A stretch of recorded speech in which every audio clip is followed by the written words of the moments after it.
Continuing on with the TNCC Library Open Genealogy Lab Outstanding Guest Speaker Series, today we are pleased to present Conor Doherty Green. Conor is currently Ireland's Deputy Consul General to the Southwestern United States, serving in this position since August 2022. Prior to this role, Mr. Doherty Green served as Counterterrorism Coordinator in Ireland's Department of Foreign Affairs, International Security Policy Section. Within this section, Mr. Doherty Green also worked as a desk officer for Afghanistan and on thematic desk, including cybersecurity and organized crime. Mr. Doherty Green served as Deputy Director for Training and Development in his first assignment within the department, and he currently holds a BA in English Literature and Linguistics, as well as a master's degree in Violence, Terrorism, and Security Studies. He is a keen sportsman, playing Gaelic, I hope I pronounced that right, Gaelic football, hurling, rugby, and practicing judo. In today's presentation, he will share information about Ireland's requirements for dual citizenship. So I'd like to offer a warm virtual welcome to Conor. Thank you very much, Suzanne, and hopefully you can hear me okay and everyone else can hear me. Yes, as Suzanne said, my name is Conor. I'm currently the Deputy Consul General for Ireland based here in Los Angeles. Our office covers the Southwestern United States plus Hawaii. So the states that we cover are Southern California, Arizona, Nevada, Utah, and New Mexico and Hawaii. So if any or all of you are based in those states, we are your first port of call for all things Ireland. But as Suzanne mentioned, I'm here to speak to you today about the current legal requirements for obtaining Irish citizenship, and the sort of the hoops you have to jump through, and the I's and the T's that have to be dotted and crossed in order to make that application. As you can imagine, we have a very sizable Irish diaspora here in the United States.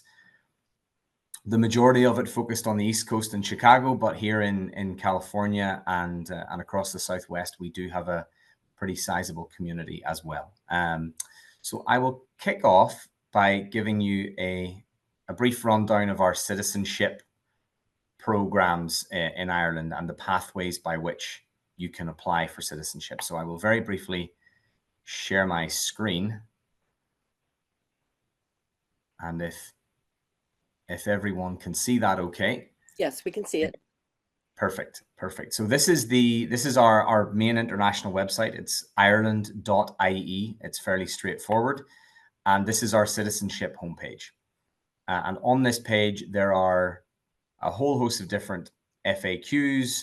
There are ways to look at the different types of citizenship that you can obtain. But the one that I'll sort of focus on first is the one by which many of our Irish American diaspora apply. And it is called citizenship by descent. So citizenship by descent essentially means where you have Irish ancestry, which is the most relevant sort of pathway for this class. At the moment, the top line is, at the moment in Ireland, the law only provides for citizenship by descent where the individual applying has at least one grandparent born on the island of Ireland. And I know that in many cases, people are 1 or 2 generations removed from that. But at the moment, that is the only way that you can apply for citizenship by descent, excuse me. So if you have at least one grandparent born on the island of Ireland, you are entitled to Irish citizenship, although not automatically a citizen. Whereas if you have one parent born on the island prior to 2005, you are automatically considered an Irish citizen, and you don't have to go through any other steps to apply. You simply need to apply for your passport, and you'll be granted one. If you have an Irish citizen grandparent, you need to apply for your citizenship to be recognized through a process known as the Foreign Birth Registry. So that is where you would see living in Great Britain, USA, Canada, Australia. The Foreign Birth Registration process is the means by which the majority of people in the United States apply for citizenship. It's relatively complex. It requires the obtaining of quite a lot of supporting documentation in relation to the grandparent who was born on the island, the connecting parent, and of course the applicant themselves. So that is the main pathway by which people obtain citizenship here in the United States, given the fairly strong family connections for an awful lot of people. The second way that citizenship can be obtained is through naturalization, which is very similar to the naturalization process here in the United States. It requires a certain amount of residency on the island of Ireland. And I think at the moment that time frame is you need to have spent 3 of the previous 5 years before your application living on the island of Ireland. Again, that's probably not terribly relevant for an awful lot of people here, but it is the other pathway that is available to citizenship. The third, and I suppose least used pathway to citizenship for Ireland is what's called citizenship by association. So citizenship is governed by the Department of Justice in Ireland, and our Minister for Justice, which would be at cabinet level, would have discretion in certain cases to grant citizenship to an individual or individuals who is able to demonstrate strong associations with Ireland, but does not neatly fall into the categories that I've outlined previously. So, for example, where an individual has Irish ancestry, maybe ending at great-grandparent, and doesn't quite qualify for foreign birth registration, that would be a case where that person could apply to the Minister for Justice to have their citizenship recognized in spite of not being eligible for citizenship by descent. However, in those cases, you generally need to display and sort of provide proof of further association with Ireland. So that could be traveling there when you were younger, other family or cultural connections in Ireland, spending some time studying or working there, opening a business in Ireland, etc., etc. And each of those connections is scored, and for the purposes of the minister making the decision, there's a threshold that has to be met in terms of your connection to Ireland in order for the minister to approve that. So again, I'm going to share all of these links at the end of the class. I'll share them all with Suzanne, and she'll be able to share them all with you. But I'll go back for a moment and just talk to the citizenship by descent for anyone on the class that is that believes they may be eligible for that. One of the main obstacles that we find in dealing with US citizens who are hoping to obtain Irish citizenship is that in many cases it can be difficult for them to pull together all of the supporting documentation. So what you need, say if you have a grandparent born on the island of Ireland, you need to supply their original civil birth certificate, their original civil marriage certificate, if applicable, and their original death certificate or a valid photographic ID if they are still alive. Those things can be difficult to obtain, but thankfully the Irish government has made it much more simple over the last number of years. You can order a birth certificate for any individual as long as you can prove a relationship with them. You can order a birth certificate for an individual online for a relatively nominal fee. I think it's about €20, which currently is working out to approximately $22 or $23. And it will be delivered directly here to the United States. You can order up to 10 copies so that it can be used for multiple applications if you're planning a family application. And I will very briefly show you the website through which you can do that. If you can see, it should say order an Irish birth certificate there. And that is through it's the same organization that operates the Irish Health Service. So all of our vital records are obtained through that portal. So it's birth and marriage and death can all be obtained there. And then obviously if your grandparent or your parent passed away in the United States or was married in the United States, you need then to obtain that record through the county in which that person was born, was married, or died. So those are the documents that you need to supply for your citizen grandparent.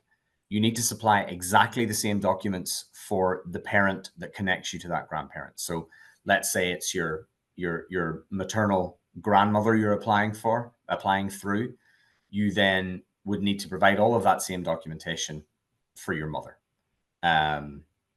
Original civil birth certificate, either Ireland or the United States or elsewhere, original civil marriage certificate, and original death certificate or valid photographic ID. And then for yourself, you need to provide essentially all that same information, plus proof of your address, proof of your name. Those two documents need to be different, and they need to be official, either government issued or institution issued. So it could be a doctor's letter, a bank statement, a utility bill, something along those lines. And you then complete an online application, and you supply all of this hard copy original supporting documentation back to the Department of Foreign Affairs in Dublin, and they will then verify your application. And that entire process currently takes about 9 months. It's quite lengthy. There was a time immediately post-pandemic where that process took about 2 years. And we've been able to work it down to 9 months currently. So we're going in the right direction. We're hoping to get it down to about 6 months by the end of this year. And at the end of that process, the applicant, if successful, will be presented with a foreign birth registration certificate, which is essentially your citizenship certificate. And once you obtain that, we always recommend that you then apply for an Irish passport, because the Irish passport is exactly the same proof of citizenship. It's used across the world as proof of citizenship, and it's much easier to replace a passport than it is to replace the foreign birth registration certificate. And again, the passport application process is much simpler. It's all online. You again have to supply some supporting documents, but they're only really in respect to yourself as the applicant. And it takes about 6 weeks in all. So it's very straightforward, and it's relatively inexpensive. I think our passports currently are about $90 for the passport plus the delivery out here to the United States. So it's relatively straightforward. And actually, as of this year, the Irish passport is the strongest passport in the world, meaning that it gets you into the highest number of countries visa-free. So we're very proud of it. And my department, the Department of Foreign Affairs, issues about 1 million Irish passports per year. We're one of those rare countries where we have vastly more passport holders outside of Ireland than we do inside of Ireland. But we really do encourage all of our citizens to apply for passports and to keep those passports in date. So if there are any individuals on the call who are in fact Irish citizens, I strongly urge you to apply for your passport and to make sure that it's in date, that it hasn't expired. And if there are any individuals who feel they may have a connection to Ireland that is close enough to entitle them to citizenship through the foreign birth registration process, please feel free to reach out directly to the consulate here in Los Angeles, or any of our other consulates across the United States, or indeed our embassy in Washington, for any other information that you might need. And we can be contacted, and Suzanne, you can share our contact details. The email address for the consulate in Los Angeles is simply losangelescg@dfa.ie. So that's Delta Foxtrot Alpha.ie, India Echo. That is largely everything I have to say. I will just mention, given that this is a genealogy lab, we have a close partnership here at the consulate in Los Angeles with the Irish Cultural Center and McClelland Library in Phoenix, Arizona. I don't know if you've ever engaged with them, Suzanne, but the McClelland Library in Phoenix has a huge genealogy library specifically devoted to Irish heritage and genealogy. So if there are any individuals here who have Irish heritage or who want to know more about their Irish heritage, that library is a wonderful resource. And if you're close enough, you're lucky enough to be able to make a trip to Phoenix, I strongly recommend popping into that library and to the cultural center there. It's a wonderful space. It's essentially a replica of a 14th century Irish castle in the middle of downtown Phoenix. It's a wonderful site. But we work very closely with them, and they are a partner organization of ours, and they receive funding from the Irish government. So again, I'm more than happy to share the details of that organization with you, Suzanne, so that you can circulate it to your colleagues here at the Genealogy Lab. But that's everything from me on the presentation side. So I'm more than happy for people to open up to questions. Okay, I'll open up the floor to the class if you have any questions. I do, while I'm waiting for some questions to come in, I do have kind of a question. I know a lot of countries have declining birth rates. Is Ireland one of them? Ireland is not. So Ireland is one of the few countries in Europe, in fact, where the birth rate has been rising at a low level. The rise is not a significant one, but the birth rate has been rising in Ireland for about the last 30 years. And we do, as a result, we have one of the youngest populations in Europe. But I think long-term trends, we do see sort of a plateau coming up over the next 30 years. And I would say over the next 20, our population is going to age up quite significantly.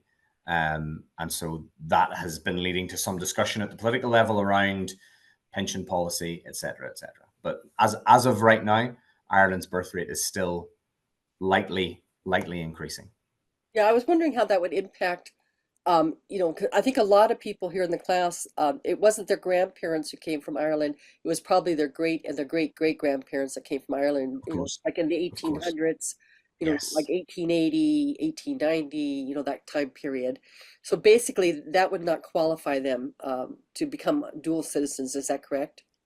No, not really, unless they were able, as I said, to display other evidence of association with Ireland, like through if you travel to Ireland to study, for example, that's quite a big that gets you quite a lot of points in that system. Or if you had ever opened a business in Ireland, again, that gets you quite a lot of points in that system, or if you had spent any time living in the country at all. But at the moment, the hard stop really is at grandparents, because again, there are just so many people worldwide who have Irish ancestry, basically from great grandparent going back. So they did have to make sort of a hard limit on it.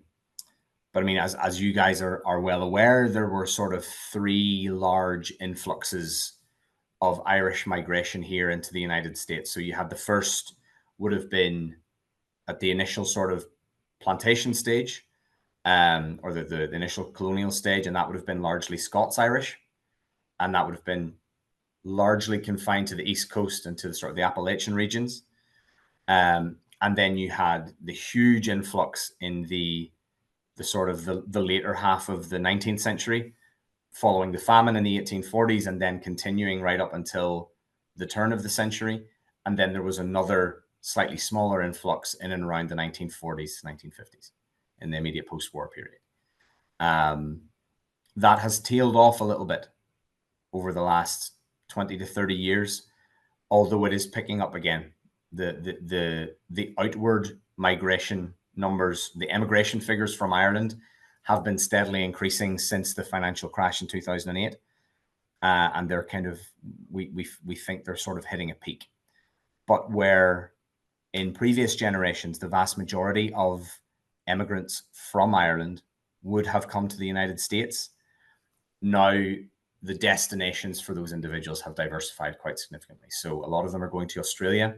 A lot of them are going to mainland Europe because of Ireland's membership of the European Union. It's just much easier for us to do that. But there are still significant numbers coming here to the United States. Okay, class, do you have any questions?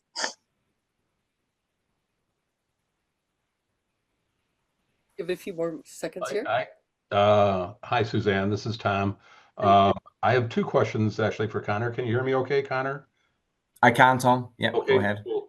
So both my wife and I would qualify by descent. My wife's heritage is from County Clare. My heritage is by both grandparents from Galway.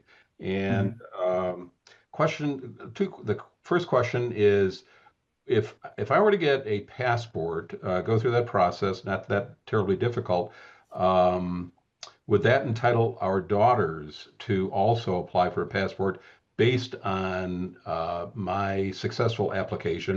And the second question is, assuming that were the case, does that entitle them or their progeny, because they both have kids themselves, to use Irish passports in their own name to either live in the EU or study in the EU with the same benefits as, for example, my cousin living in, she's a librarian actually at Galway University.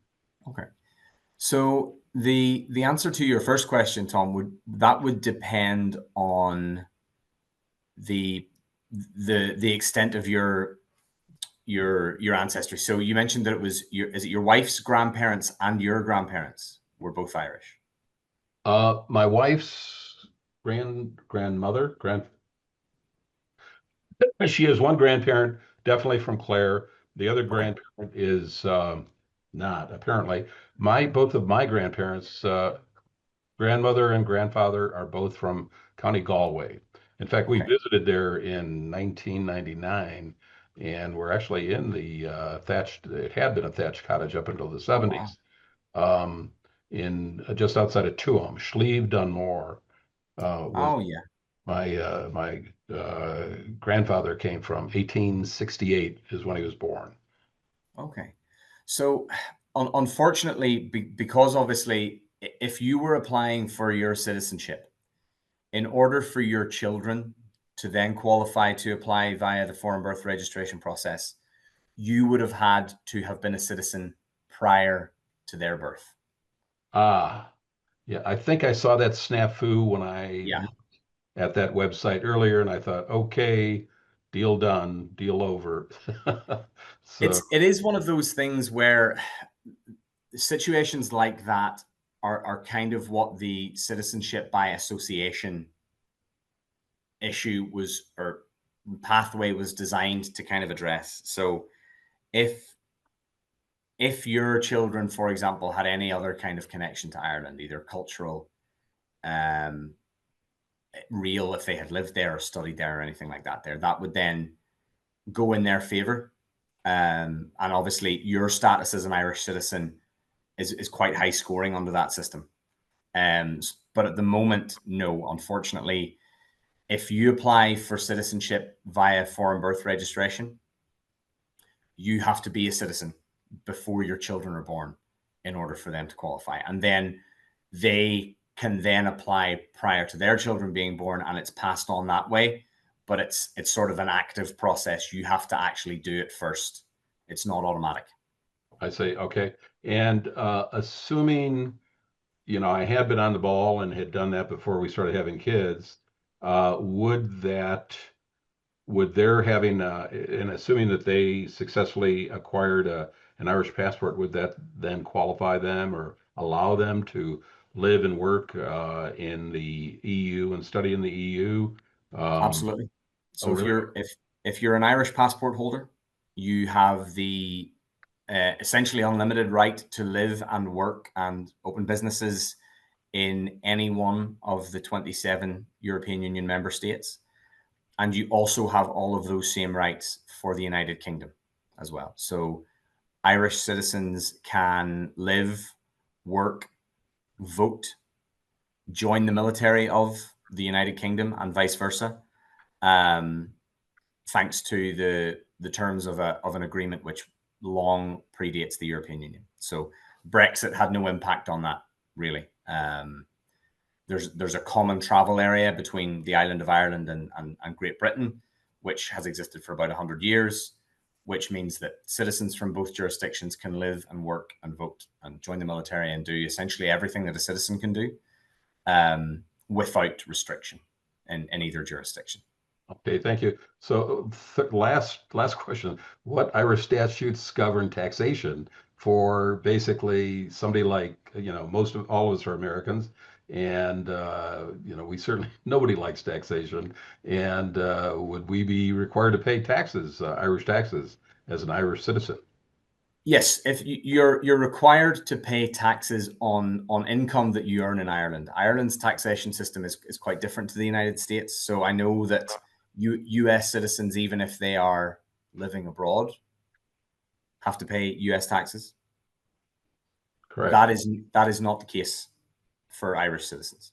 So the act of you becoming an Irish citizen does not automatically make you tax liable. The liability only comes when you are domiciled in Ireland for tax purposes, or where you actually earn income in Ireland and you pay money, or you pay tax on that income, or you pay tax on capital gains, or if you own property in Ireland. But the very fact that you're a citizen does not make you automatically tax liable. Okay. Well, thank you very much. You're very welcome. You're welcome. Good questions. I have a question. I actually haven't visited Ireland since like 1985. I think that was the last time I was there. What are the current, if as an American, if you wanted to go visit Ireland, whether it's just a vacation or whether you want to research your ancestors that, were born in Ireland, to trace your Irish ancestry, what is the requirements to go over there and visit? So thankfully, this one's quite simple. US citizens do not require a visa to enter Ireland under any circumstances. So you can travel to Ireland visa free, and you can remain there for up to 90 days, as long as you're traveling for tourism purposes. Again, if you were going to research your ancestry, that counts. It's only if you're working that you need to apply for a work permit. And then if you want to stay for longer than 90 days, you have to obtain permission to remain from the Irish Department of Justice. But as long as the trip is less than 90 days, US citizens can enter Ireland totally without a visa. You just need your flight ticket. Okay. Once again, I'll open it up to the class because I do have another question, but I'll give the class a chance. I have a question. This is George. A couple of times you referred to the island. So I Yes. take it there's no distinction between the Republic of Ireland and Northern Ireland as far as where your parents or grandparents were born and that sort of thing, and requirements. The whole island is treated as if it's Ireland. Am I correct on that? That's correct, George. When it comes to citizenship, if you're born on the island of Ireland or the surrounding islands that cover the jurisdiction, your grandparents, you are treated as an Irish citizen or entitled to be one. So you may be able to tell by my accent, I'm originally from Northern Ireland. Oh, okay. I'm from the city of Derry, and people who are born in Northern Ireland prior to January 1st, 2005, are entitled to be British citizens, Irish citizens, or both. Oh, interesting. So I still have dual citizenship. I'm a dual British Irish citizen, purely by my being born in Northern Ireland. But obviously I work for the government of the Republic of Ireland. Right. So yeah, there's no distinction made in Irish law between someone born in Belfast and someone born in Dublin. My grandfather was born in British waters. Okay. That's found it very interesting because, I'm old enough to remember the Troubles, how that was always in the news and everything. And it sounds like things are really kind of friendly, over the whole island now, especially compared to years ago. There's been a significant change. Yeah. So that sort of legal implement allowing people from both jurisdictions to apply for Irish citizenship was a key part of the Good Friday Agreement, which sort of brought the Troubles to a close in 1998. Very good. Thank you. May I ask a question next, please? Go ahead, Randall. Yes, good afternoon. This is Randall in Clearwater, Florida on the East Coast. My question is, I'm two generations of grandparents on all sides, being Irish, both Northern and in Southern Ireland as my heritage. But my question is regards to what is the requirement with a student visa? Because I would like to go out and study for like 6 months period of time. So again, if you're going to Ireland to study, and I'm happy to send through the specific kind of application that you have to complete. Students are kind of the only situation in which you need like a permission to go. So it's not technically a visa, Randall, but you do need Yes. to advise the Irish Immigration Bureau that you're coming to Ireland to study. And what you need to do in that case is you kind of need to have been accepted by an accredited institution, and you need to provide documentary proof of that to the Irish Immigration Bureau.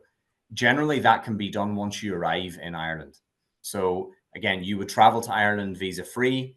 Once you get there, you would be expected to present in person at the Irish Immigration Bureau offices and provide your supporting documentation and say, listen, I'm staying here for 6 months.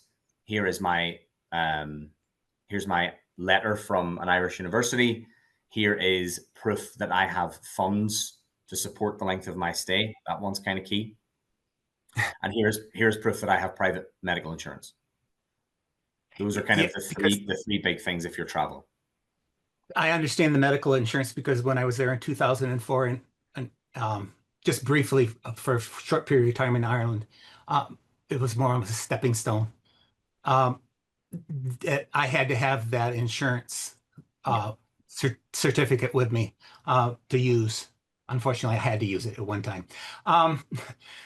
So that answers the question. Yeah, because I plan on staying with family in Cork for at least 6 months. So that was my question. Yeah, thank you. Again, that's something that you would probably add. You would have the homeowner of the address that you're staying at. You would have them write a letter in support of your just to confirm that you're staying there for the duration of your stay, and you would add that into the package along with your letter from the college and your insurance and proof of your ability to support yourself financially, and you just provide that to the officer at the Immigration Bureau, and they will, in 99% of cases, they'll stamp the application with you. If you have those documents, they tend not to argue. Thank you so much. Connor, that kind of brings up another question. I remember when I traveled to Ireland, and like I said, it was a long time ago, it was in the 1980s. Excuse me. I think I was able to buy insurance, like travel insurance. Is that what you're talking about? Yes, essentially, yes. So if you hold a travel insurance policy, I always just tell people to double check the terms and conditions on those. But if you hold a travel insurance policy, that generally will cover you. As far as Ireland is concerned, it's if you, like Randall, are planning to stay for a slightly longer period of time, that your travel insurance may not cover you under those circumstances. So in that case, you may have to have a private medical insurance policy. And is that something that you would buy from Ireland or something you would buy here in America before you travel? Because I have a feeling that a lot of American companies wouldn't cover you overseas. It just depends. Yeah, it depends. So again, we don't really recommend any private health, we are a government organization, but I will say that the private medical insurance that the Department of Foreign Affairs issues to its staff who travel overseas is through an organization called VHI, and they're the biggest and most popular health insurance provider in Ireland. And we sort of tend to send people toward them if they're traveling for a longer period of time. But if you're traveling for a holiday, any general travel insurance policy that you pick up is going to be sufficient. I just always tell people to double check the terms and conditions and the coverage levels and the policy details, because we all know health insurance companies are not the easiest people to work with at times, particularly when you need them. Amen to that. I have another question. You may not be able to answer it, but since this is a genealogy class, here in America, genealogy is really popular. I mean, it's one of the most popular hobbies, or I should say passions, for those who practice it. what is that like in Ireland? I mean, is that same passion exist as it is here in America? Certainly not to the same extent. Now, Ireland is very aware, because of the size of our diaspora, there are a huge amount of resources at all of our universities dedicated to genealogical research and general historical heraldic research. So you'll find that at Trinity College Dublin is maybe the most famous example, but we have EPIC, the Irish Immigration Museum, which is also based in Dublin. And there's a huge library there with genealogical research resources. But the passion for it probably isn't the same in Ireland as it is here, purely because, you know, the United States has a much bigger and broader history of immigration. And most people, or a large portion of people in the United States, have at least some ancestry from overseas. So the passion certainly is there. In Ireland, unfortunately, for example, my dad undertook a family tree project starting 30, 40 years ago. And for an awful lot of people in Ireland, particularly in the part of Ireland where my family is from, the northwest and west coast, the records stop in the 1840s. The impact of the famine was such that it's very, very difficult, unless your family was wealthy, landowning. It's very difficult to get solid records earlier than 1838, because entire parishes, entire parts of counties were just utterly decimated by the famine, and so the records just simply don't exist anymore. So I think there's a general national recognition of that in Ireland, and so the passion maybe just isn't quite the same, but the resources are all there for sure. Okay, thank you. Class, any other questions? This is your time to ask. I have another question. When I was over there in Ireland back, I think it was like 1985, if I remember correctly, I think the most popular way to travel at the time was staying in B&Bs. Is that still the case today? There is still a very strong B&B economy, bed and breakfast economy in Ireland. There are many more hotels now than there would have been back in the 80s, particularly in and around Dublin, and obviously Airbnb and those other sorts of options are now there. But you can still find quite a lot of family-run, family-owned bed and breakfast establishments across the country. Those would have been very common. Same with caravan parks, RV parks. Ireland has become such a tourist destination that everything has had to diversify a little bit. But if you wanted to, you could certainly still find some very beautiful family-owned bed and breakfasts in pretty much any of the large or small tourist destinations across the country. Yeah, I kind of figured over this, this long period of time that things have changed considerably. They have, but I still think that's part of the appeal of Ireland, and particularly certain parts of Ireland, like our small seaside villages, for example.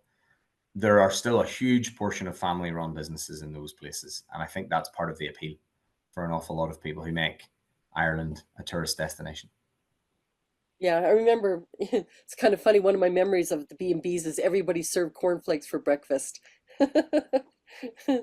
Oh gosh. You can cornflakes and fried eggs and sausages and rashers and black pudding and white pudding.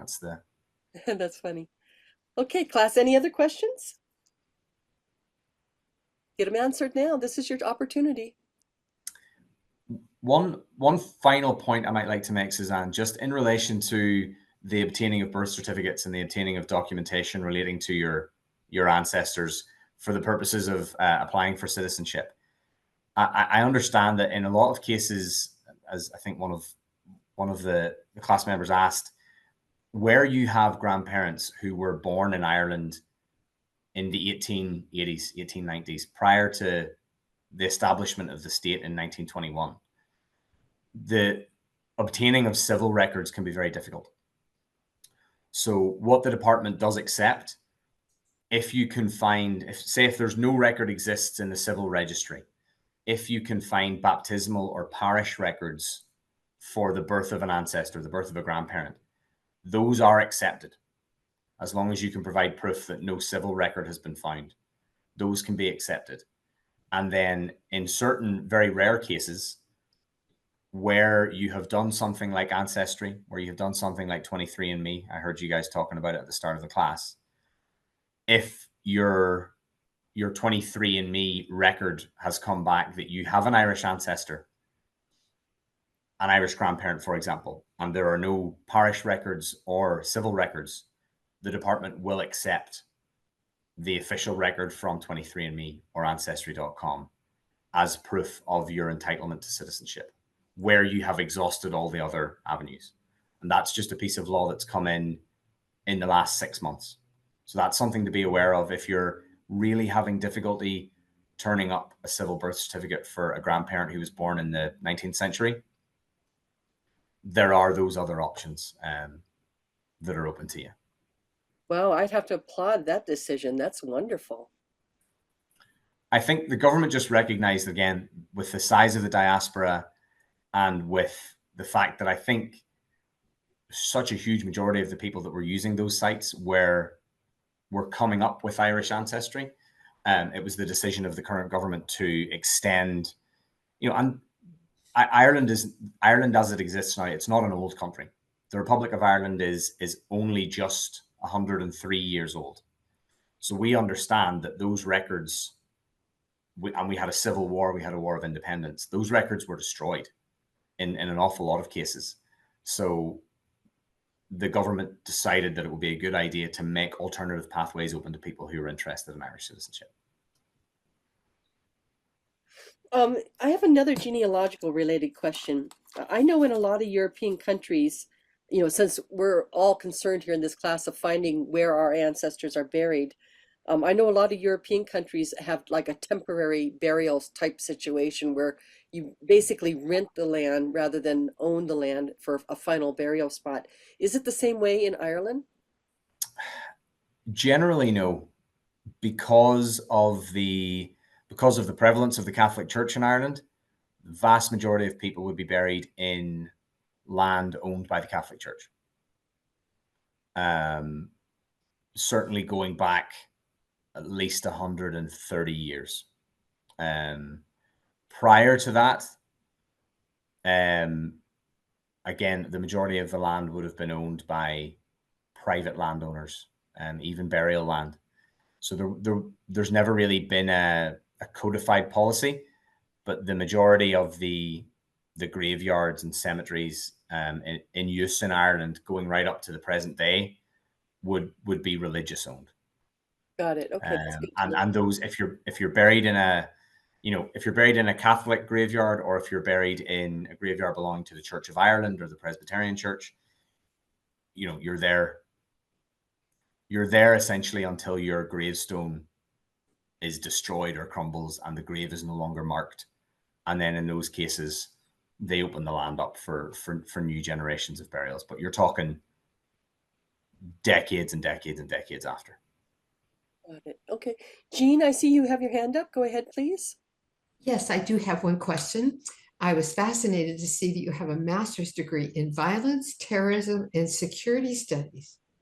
Yes. Where in the world do you go to school to get that kind of a degree?